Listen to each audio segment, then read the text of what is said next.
সকল বন্ধুদের সালাম দিয়ে আমি আজকের নতুন রেসিপি শুরু করে নিলাম রুই মাছের ভাপা।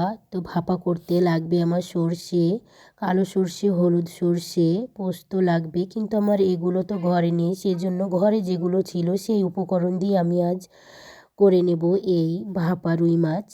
তো আমি দিয়ে দিলাম কালো সর্ষে, কাঁচা লঙ্কা আর একটা টমেটো। আমি এইভাবে মোটা সাইজের ডুমো ডুমো করে কেটে আমি মিক্সিং জারে দিয়ে দিলাম।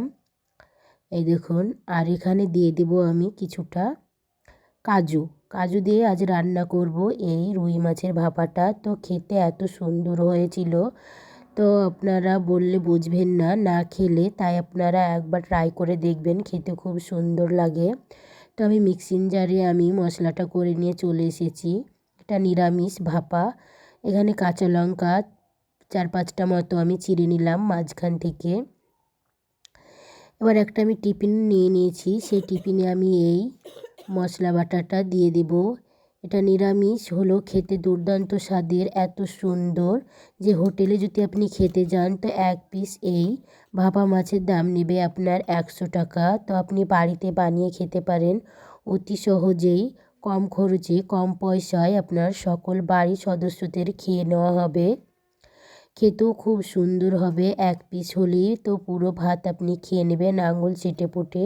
তো আমি এই মিক্সিং জারটা ধুয়ে অল্প পরিমাণে জল দিয়ে দিলাম, স্বাদ অনুযায়ী লবণ দিয়ে দিলাম, 1 চা চামচ আমি হলুদ গুঁড়ো দিয়ে দিলাম, 1/2 চা চামচ লঙ্কা গুঁড়ো দিয়ে দিলাম, কাশ্মীরি রেড চিলি পাউডারটা দিয়ে দিলাম কালারের জন্য।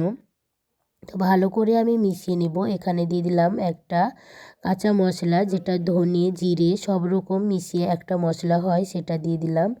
এবার মাছগুলো আমি কেটে ধুয়ে আগে থেকে লবণ হলুদ দিয়ে ম্যাগনেট করে রেখে দিয়েছিলাম, আধ ঘন্টা বা 1 ঘন্টা মতোই ছিল আমার। তো আমি এখন মাছগুলো এর মধ্যে ভালো করে মশলার মধ্যে এইভাবে মেখে মেখে আমি রেখে দেব, তাহলে লবণ ঝালটা খুব সুন্দরভাবে মাছের ভেতর পর্যন্ত কিন্তু ঢুকে যাবে, খেতেও খুব সুন্দর লাগবে।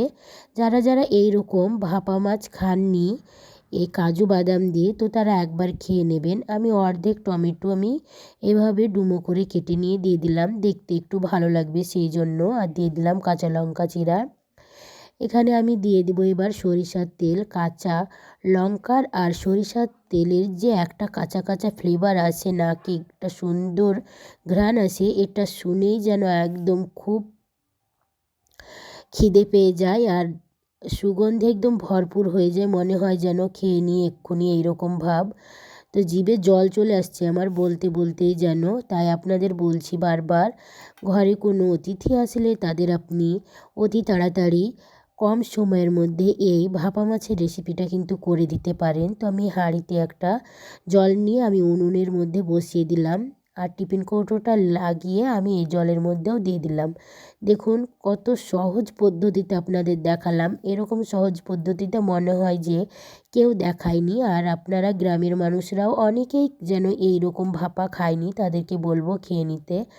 আমি নোড়াটা চাপিয়ে দিলাম যেন ভাপটা ভালোভাবে টিফিন কৌটোটাতে লাগে আর আমার মাছটা যেন হয়ে যায়। তো আমি আধ ঘন্টা মতো আমি এই মাছটাকে ভাপিয়ে নিয়ে চলে এসেছি। দেখুন কত সুন্দর স্মুথলি, দেখতে এতটা সুন্দর কালার হয়ে এসেছে যে ভাবাই যায় না, এতটা কালার, একদম দেখতে খুব সুন্দর লাগছে। তো আমি একটু মাছ দেখুন আপনাদের কেটে দেখাচ্ছি কতটা সুন্দর, বা খেয়েও দেখাচ্ছি, এত সুন্দর মিষ্টি মিষ্টি ভাবে এই মাছটা। তাই আপনারা একবার ঘরে ট্রাই করবেন, আর কারা কারা এই ভাপা মাছ খেতে পছন্দ করেন তারা একবার কমেন্টে জানাবেন।